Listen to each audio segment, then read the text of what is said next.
welcome to today's PCTI Tech Talk. I'm your host, Ryan Hulsebos, and I'm joined today by ESPN Director Discher. We're here with our TV production shop, obviously producing this interview. What attracted you to being in this industry, obviously of TV? So when I was a kid, I watched a lot of sports on television. I was really into it, and I was always kind of enamored with people doing play-by-play and how the game looked on TV and whatnot. I used to do play-by-play of sports on like a little tape recorder when I was a kid, and that's what I thought I really wanted to do. The first time I directed was in college, and I really, really liked it and said, this is it. This is what I want to do. So talking about college, what college did you go to and what major? So I did 3 years at Penn State. I thought I wanted to get into economics. Turns out I didn't. I had started at the radio station there. I did a couple of years I did play-by-play at Penn State football on the radio. I did Penn State hockey, which at the time was a club sport. They're D1 now. And then when I left there, I came to Montclair State, where I did TV production for 4 years. I interned at Fox News in the city, and then started in the industry. So working with Penn State football and Penn State hockey, and then with Fox News, and how did these experiences help you and put you in a position where you are now? Well, it's interesting. At Penn State, obviously, the sports program there is enormous. Mm-hmm. And this was back from 96 to 98. So you learn to deal with people who are, Penn State's on ABC every weekend or, ESPN or whatnot. And you're dealing with people who are kind of larger than life. Like Keith Jackson comes to do play-by-play of your game, and you're in a press room with him, and you have a question you want to ask, and you have to learn to immediately not be intimidated because you have people there who otherwise have closets full of Emmy Awards and are the most respected people in the industry, and you have to kind of find your ground and find your place. So I immediately learned that to kind of find my own voice. And then when you start to get things like internships or you go to a school for TV production, you just have to get your hands in everything. I like to tell people to be a master I tell people to be a master of one thing, but also know just enough about everything else to kind of get by. And that's what I did at my internship. I was with the directors, which was my everyday activity, but I took one day a week to observe somebody who did something else so that I knew when I was in the chair one day and something didn't work, I wouldn't have to be like, oh, well, why? I want to personally know why it doesn't work, so that I know how long it's going to take to fix and whatnot. And I carry that to my job now. I still, to this day, do training. We do these like elaborate virtual scenes in studios, and I will often sit with those guys and learn how to work the software and how to position things, and so that if I'm like, oh, we got to put virtual online, if it doesn't work, at least I know why. In case anything goes wrong. Exactly. You want to know. So. Mm-hmm. So, coming right out of college, what was your first job in right into the industry? So again, like I interned at Fox News Channel. I did one more year at Montclair State, where I directed most of our stuff that year. And then I started at News 12 New Jersey as a freelance director. I directed there for 3 years. I was there about 6 months, and a staff position opened up because somebody there left to go elsewhere. And I was there for about 3 years. And then, obviously, ESPN. Right after that. Yep. So how did you break into the industry, obviously going to ESPN and then... Yeah, so it's actually kind of interesting. So when I was at Montclair, one of our alumni was the internship, I don't even know what to call him. He was like their hiring person for interns. And we had a class that you could take there where I thought he was going to come and teach the class at Montclair, but we actually went to Fox News. We would sit in a conference room, he would teach us something, and then we'd go watch one of the shows. And when it came time to hire interns, I said to him, he's like, listen, if you guys want an internship, I will get you one. And I said, well, I'd really like to be with the directors. And he was like, it's kind of tough. They usually don't have an intern. I was like, listen, this is really what I want to do. I'll do whatever it takes, whatever hours and whatnot. So he got me in with their senior director, and I started there. And then in my last year in college, News 12 was looking for somebody that they could bring in entry level. Their production there is automated. So they were looking for somebody who was TV savvy, but also like computer savvy, who could do that kind of stuff. So they brought me in initially as a freelancer. That's kind of how I got my foot in the door. And then when I was at News 12, during the PGA Championship in 2005, I met someone from ESPN who was like, hey, look, we're hiring directors and associate directors. You don't have the kind of experience that we look for a staff director, but if you're willing to take an AD job, your ceiling would be pretty high. Okay. So what you said with News 12, obviously going out to different places, and then ESPN, we were talking before, you do baseball, college football, yep. NFL. What are some of the different places that you've traveled to around the country and even around the world? Well, I've done a bunch of Super Bowls. I've done the college football playoff the last couple of years. I traveled out to the Rose Bowl this year.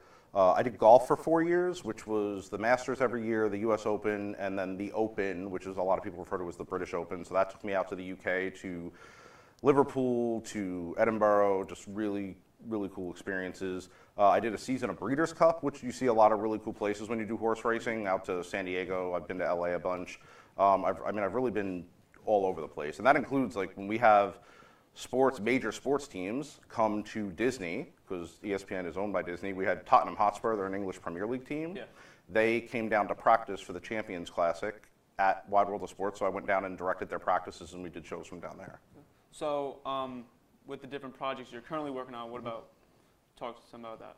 Well, right now I'm about to take over baseball, so I'll be doing all of our studio stuff for baseball tonight. I still work on college football a lot. We have a show called College Football Live. I do that quite a few days a week. I just did one of our E60 shows, which is like very much like a news magazine type show about sports. I still direct SportsCenter. Every director at ESPN kind of has their hands in SportsCenter somewhere because it's on all the time, and you just kind of need to know how to do it. Yeah, and then aside from that, we have I've done some basketball stuff, but I've never really traveled for it. But baseball and college football are going to be my main focus for the next probably couple of years. So you have a wife, you have a son. How do you balance your work life with your home life? It's difficult. It's the long hours, too. Yeah, I mean, one of the benefits I think for me was when I first came to Montclair State, I had a professor who told me, listen, you're not going to have weekends off, you're not going to have holidays off, your hours are going to be crazy. And there are some people who are like, this guy's just trying to, but they're not trying to scare you. Like, it is what it is. Like, I've missed things, and you just kind of pick what you're there for and what you're not there for. And it makes it difficult when you work on weekends, and everybody who has family things does them on the weekends. So you have to, and it sounds kind of mean, but you have to decide what family events are worthy of you using a vacation day and what isn't. And you have to decide if it's early in the year, do I need to save this for later on? And then there's, vacations, which we have to book a year and a half in advance, because I can't just say, hey, I want August 1st through the 7th off. I need to tell them last November that I wanted August 1st through the 7th off in 2018. And then, with my kid, I do what I can. I can't coach his soccer team, but I'm one of the board members for our soccer league in town, because I can go to their meetings because they're once a month, and I can be heavily involved without having to be on the sidelines for 3 practices and a game every weekend. It's just, again, you give up some of that for hoping to give him a much better life than I would have had I not given up all that stuff. So working at ESPN, what are some of the most memorable experiences that you've experienced? Well, for work, directing pregame at the Rose Bowl this year was one of the coolest experiences ever. It was on SEC Network because it was a great game. But it's cool, because you have 30 cameras available to you, and you got Baker Mayfield running out on the field, and I'm following with 3 cameras, and you're basically telling a story for the viewer. That was a really cool thing to do. I did 4 years of the Masters, which is one of the coolest sporting events. It's if you love sports, it should be a bucket list item.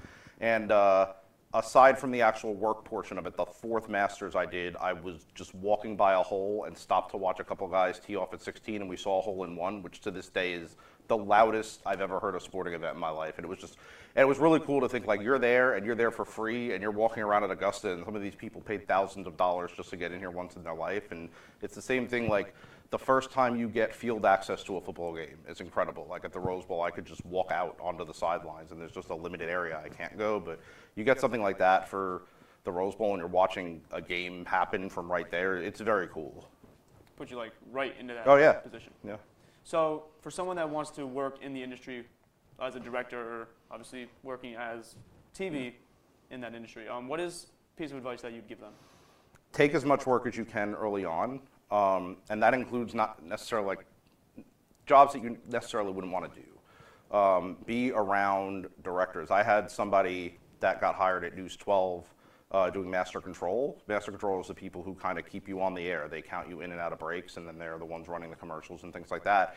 In their spare time, they really wanted to be a reporter, so they would go sit with the reporters who were writing their stuff before they went out in the field. And sometimes when their shift was over, they would then go out with that reporter just so they could watch what they did.